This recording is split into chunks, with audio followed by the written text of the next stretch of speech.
Hello.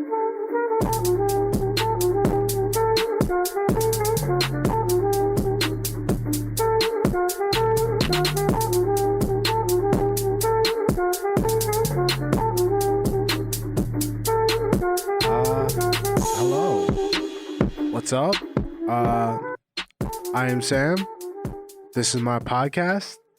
Haven't really done this before, but it's the start of something new. And I'm excited to do this. My name is Sam, and this is the Bright Pinstripes. This is a Yankees podcast, and before anyone tunes me out or turns off, this is not just going to be Yankees. I will, of course, go across the league and talk about more in depth the league itself. So, usually big news. I'm not going to go in depth on, what the Pirates did. The Pirates, they're not that good. So, it's going to be that type of thing. I'll go and I'll talk about what goes on in the league, but it's got to be big. Can't be small. So, that's what this is about. And we're going to get right into it. As you know, or if you don't, well, get out of that rock you were living under. The Yankees season is over. In fact, the MLB season is over.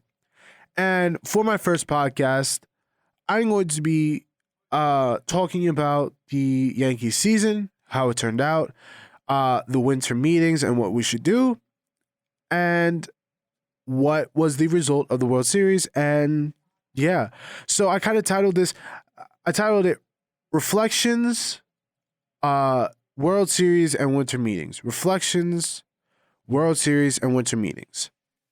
That is what is the basis of this episode.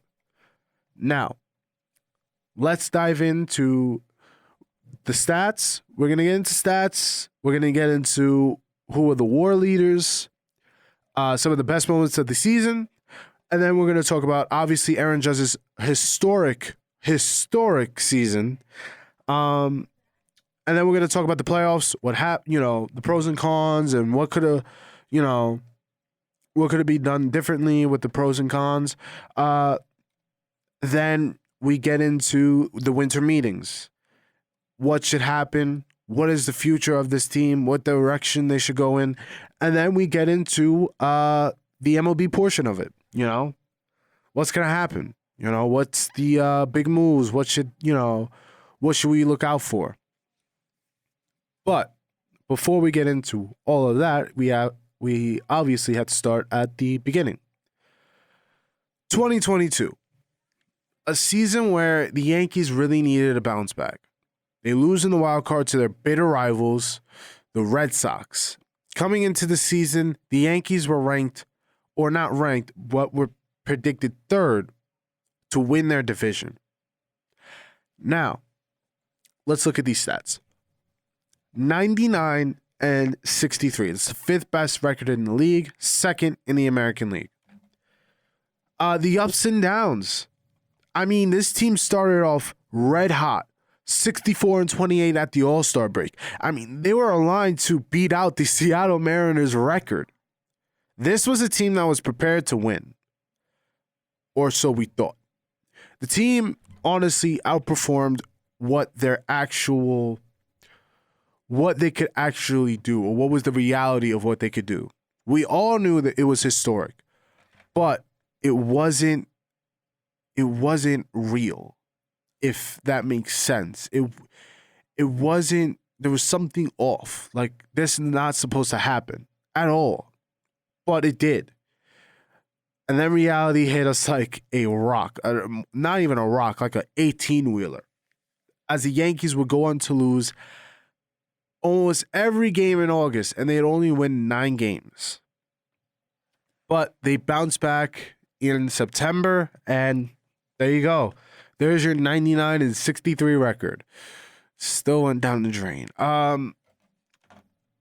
Now, as a team, 254 home runs. That's an MLB first. That makes them first in the league in home runs. It's impressive, but It doesn't win you championships. As much as you want to say, oh, home runs, they're great. They don't win championships. They don't. That's just proof of what we've seen over the last, 6 years now? Since 2017? They hit home runs. Great. Where's our rings? At this point, we're supposed to have at least 2. 2017, 2019, 2022 was, I thought, going to be the year, but it wasn't. Now, batting average. 241. Not bad. That's 8th.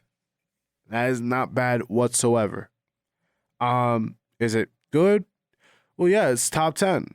But for a team that, puts up a lot of runs, you'd think they play a lot of small ball, but, home runs do that as well. You'd think they have a higher average, but that's not the Yankee style. They hit low average and they hit tanks.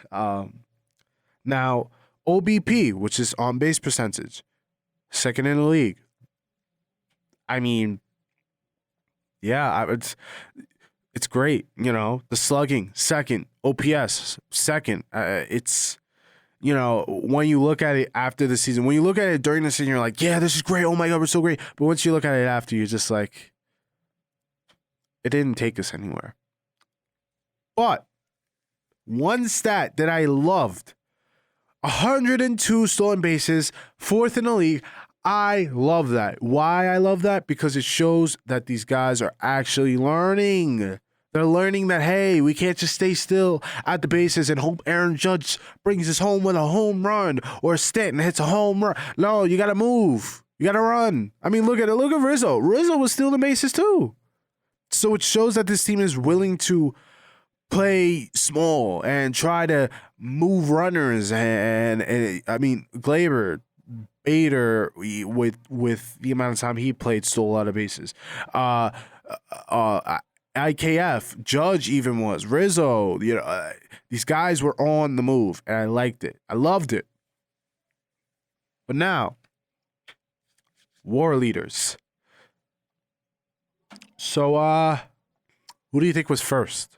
That's I think that's an easy question. I think if you ask anyone in the league, they tell you Aaron Judge was first on the Yankees. And if anyone else says anybody else, they don't know baseball. They're not a baseball fan. But yes, Judge was first with a 10.6. The fact that he did that, that's like historic. And again, we'll dive deep into his season. But 10.6 WAR. That's impressive. That's very, very impressive. Then, second, the all-star pitcher, at one point a Cy Young candidate, Nestor Cortez Jr. What a season he had for the player he is. I mean, this guy was bouncing around. He was going to be like a journeyman pitcher. All of a sudden, he comes back to New York, has a good season, a good season last year. And then this year, he's an all-star. It's incredible. The fact that this guy is, I think it's 36th round pick. 36. And this guy is an all-star. Incredible. Nobody could take that from him. Now, third, a lot of people want this guy out of the Bronx. I'm teetering in between. But Gleyber Torres with a 4.1. Torres had a good bounce back year. Last year was not Gleyber Torres' year at all. But with the year he had, and if he could piggyback on this season, I think Gleyber Torres is going to be an essential piece next year. But a lot of people want to jump on the Volpe and Peraza and Cabrera train, but will they make an impact immediately when we know Gleyber Torres, this is a guy who's been in the league. We've seen what he's done, We haven't seen much of Volpe. We haven't seen Volpe in the MLB. We haven't, Peraza and Cabrera, they've had a small sample size in the MLB. So it's a gamble. It's a big gamble, especially if you trade him for nothing. Like, whatever, some prospects that may or may not pan out. Like, if you get Pablo Lopez, you're getting a quality pitcher and maybe even like your third pitcher in the playoffs, maybe even fourth if you need to. But that's, we're going to dive in more to the trades with Glaber. That's a lot of stuff we're going to dive in deep to, and we're going to go into depth. So, but moving on. Fourth was LeMahieu. Now, he was hurt at the end of the season. So the fact that he's still on this list is impressive. But we haven't seen the LeMahieu that we thought we'd see. We thought we'd see the hitting machine batting title, LeMahieu clutch, always coming up clutch for whatever reason. Like, can't explain it. We haven't seen that LeMahieu in a while. 2021 to 2022 were not impressive seasons. LeMahieu was an all-star the first 2 years. Now he's been So we're going to see if LeMahieu just from this point goes down or goes up. Or at least stays level. Stay level. I wouldn't say go up, but at least stay level. I don't see him getting any better at this point. Now, fifth, man, I want out of the Bronx. IKF. Isaiah Kiner-Falefa. Look, the eye test shows all. I believe stats do show some of the story. I don't believe they show all of the story.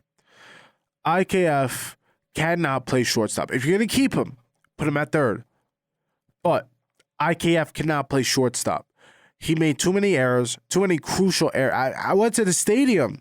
This guy made an error. This guy, the first chance he got in the playoffs to make a play, error. Like, what does that tell you? This guy cannot play shortstop. You have...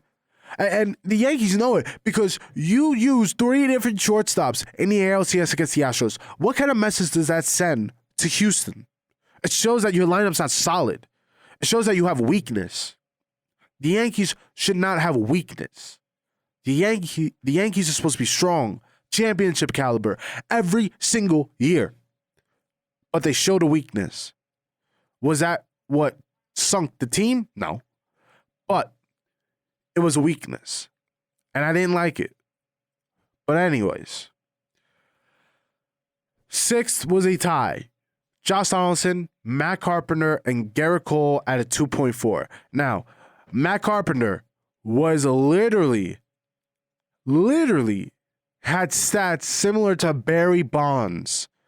Barry Bonds. Who does that? This guy came out of nowhere. I remember he got signed on my birthday. I was like, why are we signing this guy? He's old. He's washed out. And then he comes over here and starts hitting like Barry Bonds. And behind Judge and Rizzo, I'll say, was our best hitter. You expected this guy to hit a home run. That's how good he was. You expected this guy to hit a home run every time he came up. It's incredible, incredible. But enough about that. Josh Donaldson, what is he doing here still? Why is he going to be our starting third baseman? Defensively, I understand. Defensively, yes, bring him back. But the offense is where the problems arise. This guy cannot hit anymore. He can play defense, but if he could just take half of his defensive talent and move it to offense, you know how good he'd be? We'd be like, let's go, Josh Donaldson. Let's go. We would be so hype. But no, he sucks. I'm sorry. Offensively, he sucks. Like I said, stats don't tell the whole story sometimes. Sometimes you need the eye test. And the eye test says that Donaldson's a great defender, but horrible at offense. And then Garrett Cole. Now, Garrett Cole didn't have a Cy Young year. Garrett Cole he's a wild card. He might give you a no-hitter into the 8th inning. And the next day, he might give up 5 home runs in a row. That's who Garrett Cole is, or at least that's his identity with the Yankees. But going into the playoffs, Garrett Cole pitched magnificent. He pitched great. He pitched good. He pitched great. You couldn't ask for better performances. If it weren't for the errors, I think Garrett Cole would have had a great outing in Game 3. But you had to live with those. You had to roll with the punches. Now, for 7th, you had Anthony Rizzo and Jose Trevino. Now, who would have thought that Jose Trevino would be an all-star? Like, out of everybody, Jose Trevino. It's incredible the fact that we got this guy from Texas for Abreu.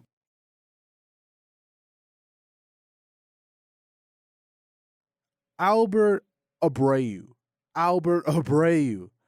I mean, I don't want to trash the guy, but if you make the MLB, you are a great player because you just made that's the highest competition you'll get in the world is the MLB. Besides, probably, Japan is second. I say the MLB is first because everyone wants to come to the MLB, even Japanese players.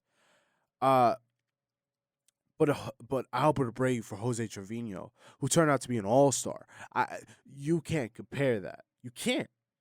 It was a robbery, a steal. Pick their pockets. That's what it was. But Jose Trevino, an all-star, best framer in the league, and won a golden platinum glove, people.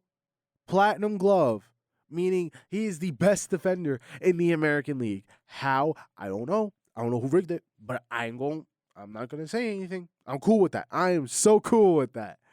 Anthony Rizzo, what a season he had. 33 home runs. I'll take that. He had a low average. I understand he had a low average. But I will take the production he gave us for the age he is at. So, that I will say Anthony Rizzo, you bring him back. I say Trevino is a starting catcher. I will complain about those two. I have no complaints. No complaints. Their defense, great. Offense, fine. Trevino's offense is fine. Rizzo's offense, cool. Now, the last two, I just dropped my phone. The last two are going to shock you. Now, we have some big names, I would say. Stanton hasn't been mentioned. He's a pretty good guy. I don't know him personally, but I assume he's a nice guy. Yeah, you have. I'm trying to think. I'm trying to think. I'm like now. I'm like losing it. Oh my god. Benintendi was pretty. I'm reaching at this point. Anyways, the last two is gonna shock you. Aaron Hicks, the guy we wanted to run out of town, 1.8 WAR. And then this last one's gonna shock you. Michael King. This dude didn't pitch half the season. He may have pitched half the season. He didn't pitch the other half. And he is a leader in WAR. He's one of the top guys in WAR on the Yankees. Ain't that something? This guy would have been an all-star. This guy would have been an all-star reliever. Probably top 10 in WAR. Because I think this is about 13 players, 14 players. If not for injury. So, let that be known. That Michael King pitched half a season, had 1.8 WAR. Let that just sink in for you. I will give you a second to let that sink in.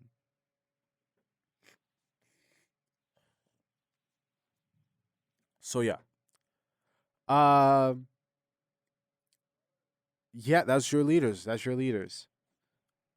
So now we go to the best moments. Your best moments of the season. Now, these were personal picks, they were undeniable picks, and they were some I looked up. That like I went through compilations on YouTube and saw like, oh, okay. So this, moment. And there are gonna be some that are not here that I just like cool, but it didn't really. You're not gonna tell your kids about the time Jose Trevino had a walk-off single against the Orioles. Like, there was no yeah, it's cool. At the moment it was cool. But So let's get into it. Numero uno. Number one, and this is not in any order of importance or greatness, it's just straight up what when I thought of it or when I saw it, I put it down. Boom. Gleyber Torres' walk-off on Mother's Day.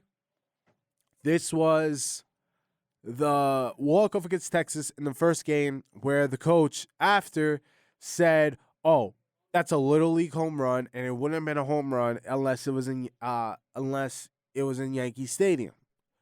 Well, they were in Yankee Stadium. Oh, and by the way, it would have been a home run in, I believe it was like 29 out of 30. It was like it was a big, big chunk of them. It was like 28, 29. I think it might have even been all. But yeah, I just remember that I was like, you're mad. You're just mad. You don't say that. You'd be like, okay, yeah, we made a mistake. No, he said, oh, Little League ballpark. That's what everyone says about the Yankees. Little League ballpark. But guess what? You had the same chance as everybody else. You had the same chance. You're on the same field. You had that chance. Could you walk it off? No, of course not. But had the same chance to hit home runs. So, number two, Aaron Hicks. The guy just said, I want to run out of time. I want to kill, whatever.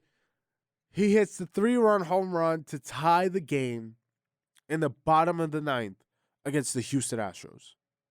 Then, Aaron Judge comes up, hits a walk-off single, and the Yankees win a close battle. I remember I just graduated high school. It was just after my graduation. And I was watching it in Applebee's with my family.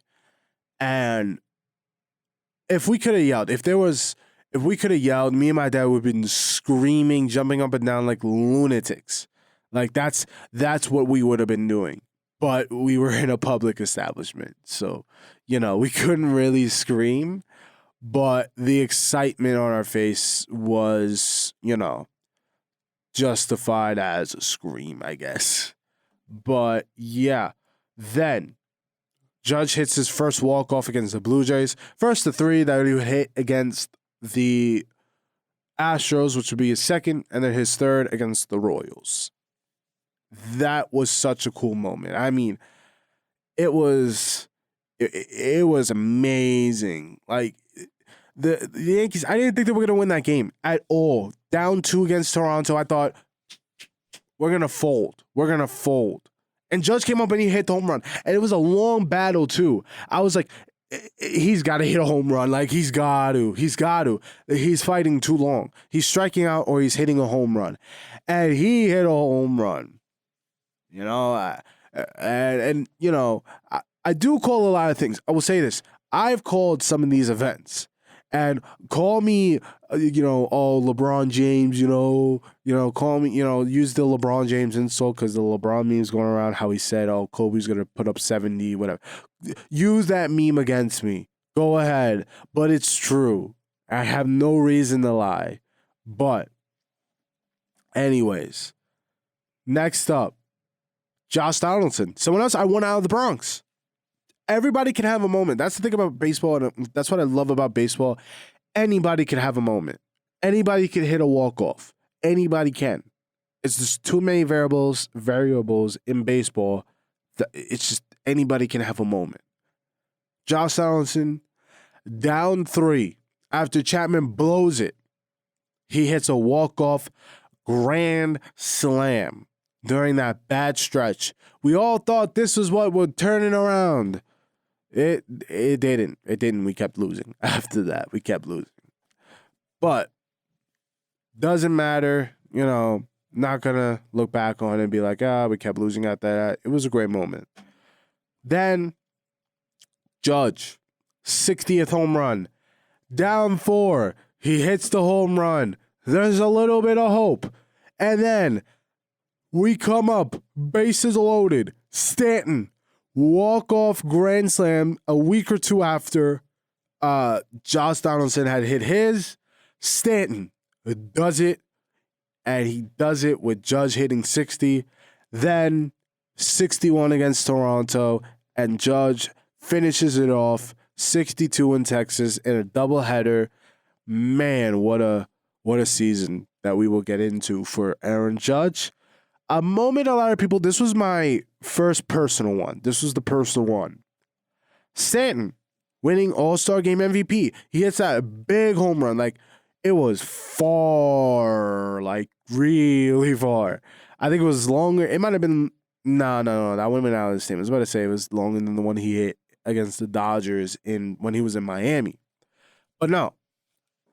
But anyways, it was still a far home run and a great moment. You know, he won MVP over Byron Buxton and Emmanuel Clase, who were the only two that could really beat him out for it. So let's go, Stanton. You know, give him a, good 1-2 claps. All-Star Game MVP. All right.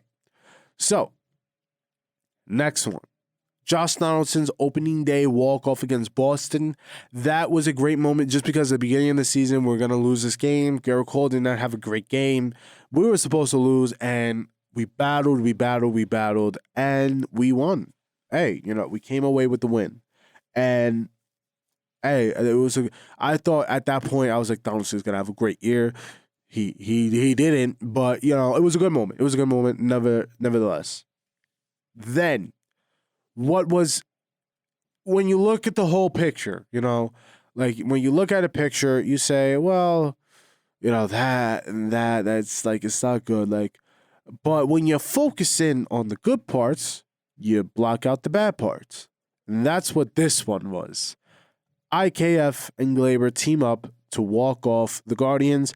Now, I understand with what went on after with the fans. I get that. But like I said, if you look at a picture and you take away the bad parts, you focus on the good parts, you don't focus on the bad parts, it's a great picture. If you focus on the bad parts and you say, well, it's not that good of a picture. But let's focus on the good. They walked it off. It was a great moment. So that is, a personal pick kind of because of that moment. A lot of people didn't think it was a great moment. But if you're talking about what happened, yes, great moment. Afterwards, that's on the Yankee fans. But not my fault. Then Harrison Bader goes nuclear, hitting 5 home runs in the postseason. I mean, what a way to introduce yourself to your new team. I mean, this guy was in a boot. He walked into this organization in a walking boot. And then he goes into the playoffs after hitting no home runs with the little time he had in the regular season and hits 5 of them. 5 out of what? He played, 9 games. He hit 5. 9. He hit 5 home runs. If you expand that into if a World Series run was in the mix, he probably has 8 home runs, 9 home runs, which is really good. So, hey, Harrison Bader, I tip my cap to you. Then, this was the biggest personal pick of mine, and you may disagree with me on this, but it's personal. That's why I call it a personal pick. Herman outduels Max Scherzer. I mean, who would have thought that Max Scherzer making $40-something million a year, or like I think he makes 50, which is insane because I think he got like 147 mil over 3 years. Who would have thought that Domingo Herman would have outdueled Max Scherzer and the Mets? That was great. That was just after that was the second. It was the second time we faced the Mets in a series, and I remember the Mets were riding so high. They were like, "Yeah, we beat the Yankees. We're gonna beat them again." And Herman said, he turned on his Dikembe Mutombo mode and said, no, and just pitched great. Then, last one, Garrett Cole breaks the Yankees' all-time strikeout record at 257. No explanation for that. It was the Yankees' all-time record, and he broke it. The same day as Judge did, so it doesn't get that much shine, but hey, he still did it. But that is your Yankees' greatest moments. Now, to the Yankees' best player, Aaron Judge, who still doesn't have a contract as we speak. Now, Aaron Judge, you're not going to listen to this, but if we're however reason you hear this, please resign. Please. I'm begging. Please. Anyways, we're here to talk about his season. Let's just dive into the stats. And by the way, if your question is, oh, how does this look on the league scale or the AL scale? Well, everything except batting average led either the MLB or the AL. So, listen up. We already know about the home runs. 62 leads MLB. 133 runs total leads MLB. RBIs, 131 of them leads MLB. 111 walks, AL. A 311 average, second in the AL. 425 OBP leads MLB. 686 slugging leads MLB. 1.111 OPS leads MLB. 211 OPS plus. 100 is average, by the way, leads the MLB. Yeah. 391 total bases leads MLB. He is essential to Yankees' success. Now, I get it. Hasn't won a championship. But he, at one point, if he didn't get a base hit, the Yankees lost. At one point in the season, that was a legit, factual statement. That was a factual statement. If he didn't hit, the Yankees didn't win. And if he hit, the Yankees won. That was just plain and simple. I mean, Dusty Baker said at one point it was the Yankees. It was Aaron Judge versus the Astros. That's how good he was. So, let me tell you this: he is essential and critical to the Yankees' success and needs to be re-signed as soon as possible. As soon as possible. So, now that we talk about that, let's get into the playoff pros and cons. Harrison Bader, need I say more? 333 average in the playoffs. 5 home runs. This guy was our best player, pitcher or hitter. Best player. Nobody could compete. This was a guy who doesn't hit home runs. He gets on base. He fields. He's a Gold Glover. That's what he does. He doesn't hit home runs. But for whatever reason, Harrison Bader decided to turn on, LeBron James Game 6 mode. Of the Eastern Conference Finals when he went up against the Celtics. He decided to, turn on his inner beast or whatever, his inner David Ortiz. This guy was just hitting home runs and nobody could do a thing about it. He was just that good. So, Harrison Bader is a pro in himself. Second, the pitching was great. You can't complain. I mean, the pitching, except for the last game of the playoffs and Game 3 of the ALDS, only 2 games that the pitching you say, oh, they weren't really that good. The rest of the playoffs, the pitching was great. I have no complaints. Especially my next point, Clay Holmes, Wandy Peralta, and Loaiza were all reliable arms. You knew if they came in, they were not giving up runs. So, like I've been saying for years, Loaiza should be the closer. I've been saying it since last year. Loaiza should be the closer.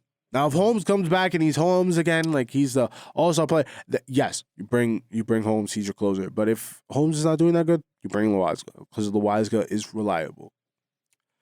Now, to the cons. 173 batting average. 173. How do you win a postseason game like that? I don't know. But you don't. You just don't. Who wins a post? You can't win an award hitting 173. You can't go to the All-Star game hitting 173. You can't get a job hitting 173. You're lucky if you get a job hitting 173. I mean, I don't know how you hit 173 as a team. A player does it, it's one thing. A player does it, maybe even 2. You say, you can get past that. But the team batting 173 is horrific. Horrific on a scale, I think we had the worst batting average of the entire playoffs. I truly think so. Because you don't hit 173 in the postseason. You don't. It doesn't happen. But it did. Because we're the Yankees. Of course. But moving on to what really bothered me. The last two really bothered me. Miscommunications on and off the field and low leverage pitchers in high leverage situations and vice versa. What in your right mind makes you think that when you look at your closer and he's getting treatment, that he's not good for today? I'm sorry. But Clay Holmes, if you don't know the story, Clay Holmes was getting treatment on his arm for soreness. It's a normal thing. You know, he just pitched the game before, and he went to go get some treatment by the doctor. Aaron Boone walks by, sees it, and thinks to himself, this is probably what he said in his head. That doesn't look too good. Yeah, he's not pitching. Not pitching. Aaron Boone, I don't know if you know this, but there's something called, hey, communication. You know, saying, hey, you good? You hurt? Sore? You sore? Can you pitch? Yes? Okay. No? Okay. Simple. Aaron Boone's been in the MLB. I am sure multiple times he's gotten treatment because he's sore. And I say this time and time again, Aaron Boone has less baseball IQ than me. If I see my player getting treatment, I say, hey, you good? Just soreness? Okay. Can you pitch? Are you good? You sure? Okay. Trainer. Like, I'll even ask the trainer, like, is he lying? You know, is he trying to just play through it, be tough? You know, communication. But Aaron Boone said, no, he's not good. I mean, this decision made Severino speak out. Holmes said, I thought I was good. I thought I could pitch. I thought he knew that. And, you know, the assumption is that Clay Holmes didn't notice Aaron Boone. So it's like, okay. But then you have Severino saying, like, yeah, that's not good. You have your players revolting against you. The clubhouse doesn't like you. I'm sorry. You've lost the clubhouse. And yet the Yankees are blind to keep him in. But, you know, he's a puppet on strings. He's a puppet. That's what he is. You control him. You control Aaron Boone. They control Aaron Boone. But then this pisses me off even more. This does. The low leverage pitchers in high leverage situations, and vice versa. I get it. It's the postseason. You got to do what you got to do with a depleted bullpen at this point because of injuries.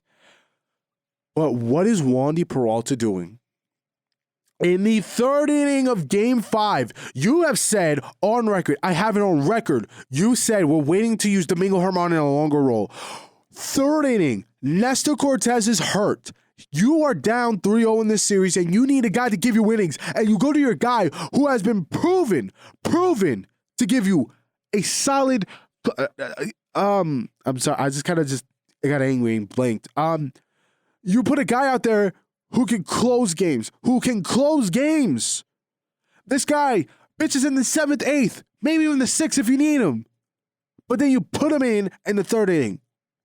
I watched Wandy Peralta last year. When we didn't know who he was, he went up against the Atlanta Braves during that 13-game win streak. He went up against the reigning, defending MVP and Freddie Freeman. You know what he did? He didn't hide. He didn't hide from him. He went after him. Sure, he went, and he did his pitching, but he went after him. And then you bring him in the third inning of Game 4. And again, like I said, you have to do what you have to do. It's now or never pretty much in that situation when you're down 3-0. I get that. But you are disrespecting the talent of this guy. His services. You use him for late inning games. Not when you lose your starter to injury. You don't do that. No manager does that. You bring in a starter. You bring in a guy who can give you innings. Like, what are we doing here? What are we doing? It's a slap in the face. It's a slap in the face to Peralta, and a slap in the face to Herman. Blatantly disrespectful. Blatantly. And every time I think about it, it's just, it makes me mad. It makes me mad. But yeah, those are your playoff pros and cons. Why did we lose? I mean, it's basic. Why we lost? Injuries and no offense. It's no one hit and no one was pretty much like our best guys, LeMahieu and Benintendi were not healthy. Not our best guys, but guys that we could have used. Yeah, there were guys we could have used at that point in time. But yeah, so moving on to winter meetings. What could this team use right now? Or what should they do? That's the what I'm looking at. We do have some breaking news. One of the key points was Rizzo for me. One of the guys we needed to re-sign. Well, Rizzo is back, Yankee fans. Rizzo is back on this team. They came to an agreement yesterday. And this was like a couple days after Houston had said that they were interested and he was a top priority. And I love the fact that the Yankees, they went and got him. And I think when it comes down to it, I don't even think they just went after him. I think it was more of a like Rizzo wanted to stay. I think more than anything, Rizzo just wanted to stay with the Yankees, and because the contract that they offered wasn't like a high deal. It wasn't a big deal. It, this was the numbers. These are the numbers. It's 2 years, 34 million with a club option for a third year that's gonna give him 17. That's not a crazy deal. Now again, Rizzo had a good season. He didn't have a great season, so yes, when you put it in perspective, yes, that's a good deal for him. So when you look at it, if he breaks down and if he doesn't really produce, well, the Yankees don't lose that much money. Um, but if he produces, hey, it's a big plus. You got him for cheap. And like regular stand. I mean, for regular people, $34 million is a lot of money. But that's neither here nor there. Um, you had to resign Judge. That's what we're waiting for. I every time I get a Bleacher Report, I'm like, Judge resigned. Like that's literally every time I see Bleacher Report or ESPN, I'm thinking Judge resigned. So sooner or later, you gotta get it done. Eventually. Now, Aaron Judge, we know who Aaron Judge is. Like, there's a reason why Yankee fans want him back. Like, it's not like an option. This isn't well, you know, he hit 62 home runs. That's pretty good, but there's someone else out there. No, nobody else is out there. This isn't this or that. This isn't would you rather have him or him? No, it's Aaron Judge. Like, he is the number one free agent out there. Any team would die to have him. I'm sure of that. But, that's just me. Now, there's a decision the Yankees need to make. Are you going to use your young prospects and try to build a championship team with them? Or are you going to be... are you going to... now I'm blanking again. Are you going to build a championship team with the guys like Peraza and Dominguez, Cabrera, Volpe? Or are you going to cash in? You're going to trade them for proven major leaguers and just go now. Go in while you have the talent and while you have the pieces. The MLB is a very tricky game. It is very hard to win a championship. When you try to win a championship in the NBA, if you got 3 superstar guys, you got a good chance of winning. Look at the Warriors, and I get it. We're in the era of basketball, which is not the topic, but we're in an era of basketball where building a super team with 3 superstars isn't the wave anymore. You look at the Lakers, you look at the Nets. Those aren't super teams anymore. They're just terrible teams. I'm sorry, but the Nets and the Lakers are not good. The Lakers are not good. The Nets are not good. I'm telling you right now, they're not winning a championship. That's neither here nor there. But we're in an era of basketball where super teams are not the wave. But if you could put three superstars together back in like 2018, 2017, there's a good chance you will win a championship. Even 2019, 2020. That was the wave. I remember that 2019 offseason. You had the PG and Kawhi to the Clippers. You had Anthony Davis to the Lakers. You had Westbrook to the Rockets. You had KD and Kyrie to the Nets, though they were not going to make an impact that year because of injury, and Kyrie later on with his injuries. Still, there was reason for hope in Brooklyn. There was parity in the NBA because the Warriors were finally done. Obviously we didn't know what was coming back in 2019. We thought the Warriors were done. I'm still tortured to this day. But that point, it was like everyone, you had to build a super team and there was parity. Now it's like just put a solid team together and you can win a championship. Get chemistry. Get a good coach, That's the NBA today. But that's just an example, right? That's just to use this to lead to my next point. In the MLB, you could have a bunch of trash bags on the team, and you could have like players that are not really that good, just average, maybe even below average. But get a couple superstars, or at least all-stars, and get, okay pitching and get that one ace, And if you get lightning in a bottle, you can win a championship. That was exactly what the Nationals were. It was a group of guys where they had Juan Soto, they had Anthony Rendon, and they had Max Scherzer. Those were the three best players. After that, Ryan Zimmerman, who was old, been there for a long time. Steven Strasburg, who was, who caught lightning in a bottle and was able to cash that in with a big contract that was horrific that is now horrific for the Nationals. Like, they legitimately caught lightning in a bottle and was able to beat the Astros in 7 games in 2019. If you had told me the Nationals were going to beat the Houston Astros when they started out the season, when they were on that awful streak, I would have said you're an idiot. You don't watch baseball. You don't have no clue what you're talking about. But the fact that they went through the Brewers after a crucial error, like that is a basic ground ball, and I get it, pressure, but like that's a basic ground ball to you pretty much, It was a line drive to drop. All you got to do is put the glove down, but he didn't. Apparently he was not very good in T-ball, I guess, with ground balls, Beats me.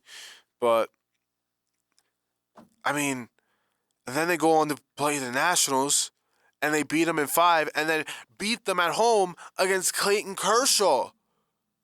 And we know like Clayton Kershaw chokes a lot, but still, it's the Dodgers. The Dodgers should have swept them. 1, 2, 3, done. Get them out of here. It's a fly on the wall.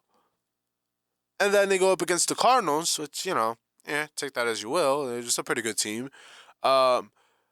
They beat them in 4. They swept them. And then I was very unhappy because Houston beat us. That one hurt. That still hurts. Damn cheaters. They cheated.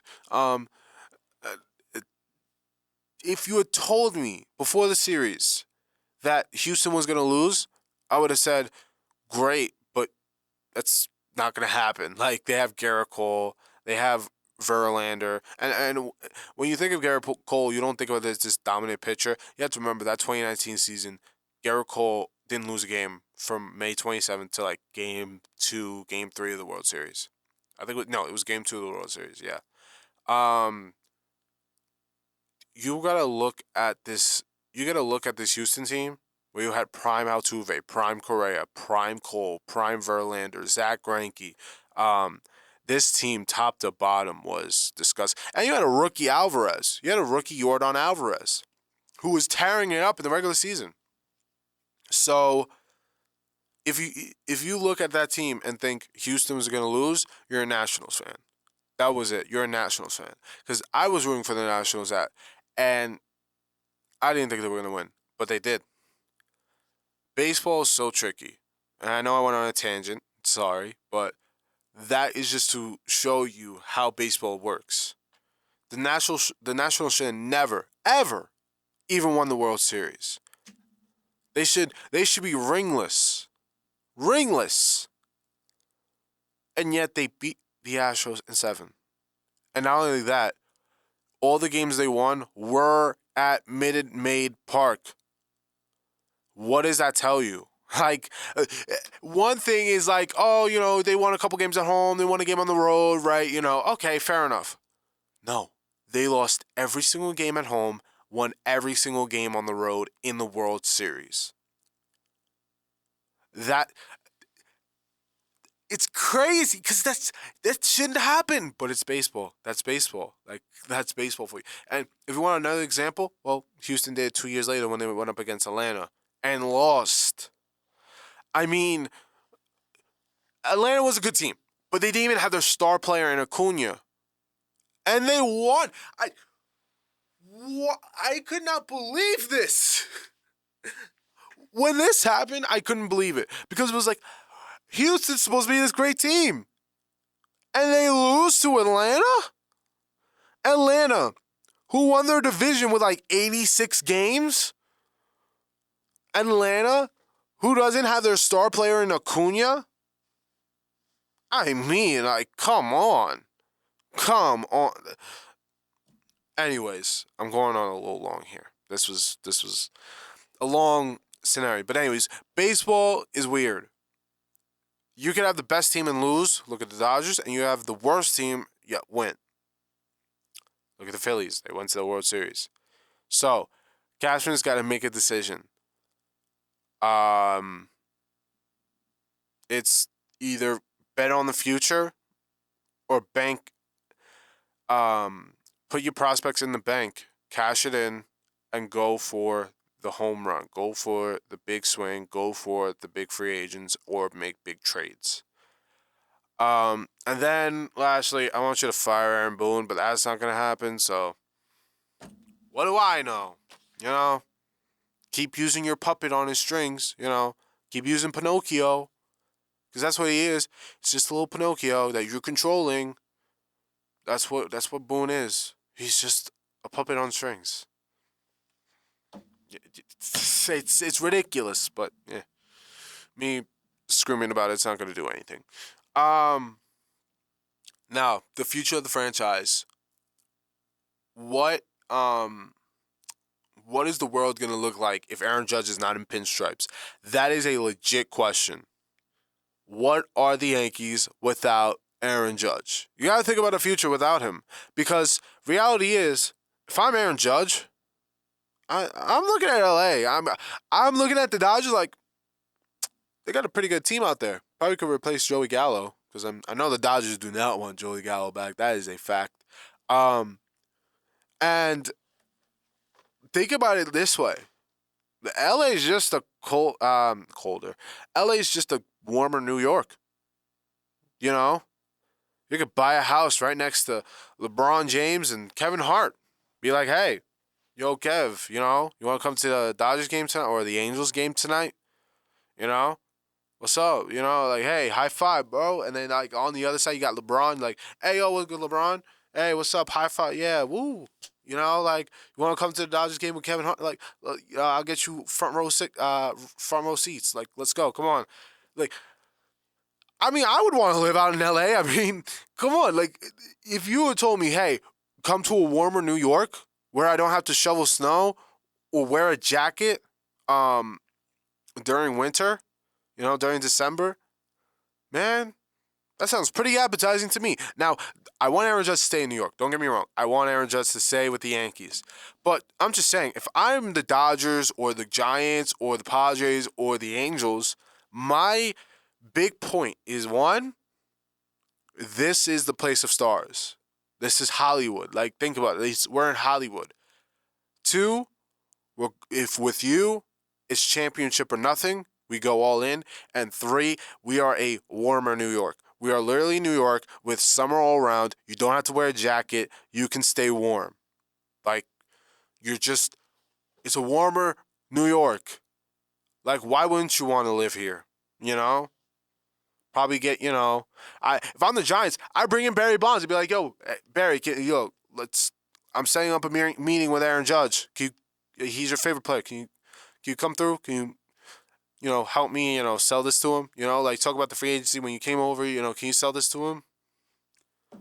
I mean, that's a pretty good selling point. You bring in Barry Bonds, yeah, that's a pretty good selling point. But for Cashman, you just got to say, look, the fans love you. We love you. And give him the big money. Just give him the big money. That's all he wants, pretty much. He loves the pinstripes. He just needs the money. It is not my money to spend, so that's why I'm saying it. But yeah, just spend the money. Just give it to him. Again, we talked about the prospects. Are you cashing in? Are you not cashing in? Like, what are we doing with that? Is Gleyber Torres, and this one hurts because I do like Gleyber Torres. Is Gleyber Torres the next Gary Sanchez? It hurts to say because I want him to succeed so badly, but it might just be the truth. It might just be the truth. Because honestly, we believe that he's going to be this superstar player, and he hasn't really gotten back to the form. This last season was a stepping stone to get back to that, but I don't think he's ever going to reach 39 home runs again like he did back in 2019. I don't think it's going to happen. I really don't. I wish he did, but it's not going to happen. One of my notes was about the big contracts, about Donaldson and Stanton and Donaldson twice, Hicks. And it came out yesterday, or at least I found out yesterday, that the Yankees plan to keep Hicks and to start Hicks. And Donaldson, this was a while back, they're planning to keep Donaldson. I don't know what the Yankees see. I don't. Hicks is horrible. Donaldson, defensively, is good, but horrible on offense. And that's what we lacked this postseason, was the offense. We lacked offense. It boggles my mind. And like Cashman literally said, he's going to be back. Hicks is going to be back next year, and he's going to be healthy. What does that do? When Hicks was healthy, he didn't hit. He didn't do anything. He couldn't even play center field. He barely played center field because of how bad he was. God, I mean, I remember, this is the one picture of Aaron Hicks that stays in my mind about this season. There were two pictures. The one was the home run against Houston. That was the one good one. You know what the second one was? When he had his head against the wall after he missed the ball. That sticks in my mind. Because at that moment, it was that moment precisely. That moment, he gave up on the Yankees. Because at this point, he couldn't do anything. He knew he was cooked. He knew he was done. He was toast. He couldn't play anymore. He knew at that point, it's over for me. Yankees aren't going to bring me back. This might be my last season in Pinstripes. I'm terrible. I know it. Let me just, sit here in disappointment. Instead of getting the ball, throwing it back in. No, you gave up, I think that gave up 2 runs. And Aaron Hicks just puts his head up against the wall. Gives up. Joey Gallo, I get. He came here and he sucked. And Joey Gallo, I feel bad. Because he just got bullied out of New York. He didn't even leave his, I don't know if he had an apartment or a house in New York, but I'm just going to assume an apartment. He wouldn't leave and go out into the streets of New York because he knew how bad he was playing. Because that people would just kill him. And Joey Gallo without his beard is a very recognizable face if you're a Yankees fan. Because Yankee fans know their team. So you see Joey Gallo, probably be like, oh, yo, Joey Gallo, stop playing like, you know what, Stop playing like that. Come on, hit some home runs. Why you suck? That's what people would have said. New Yorkers are ruthless, especially Yankee fans. Aaron Hicks, plain sucks. Just awful. And the fact that he believed that before the season he was going to have a 30-30 season, which is 30 home runs, 30 stolen bases, I laughed. Honestly, I laughed.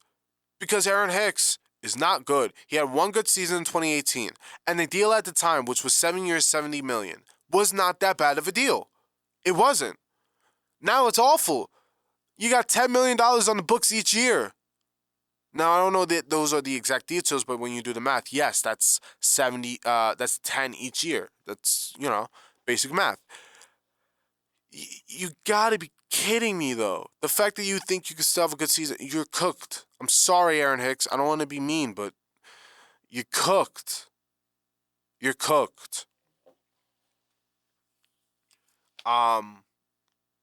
Yeah, that I don't know how Cashman believes in him still, or Donaldson, but that's just the way it works. Our opinions do not matter.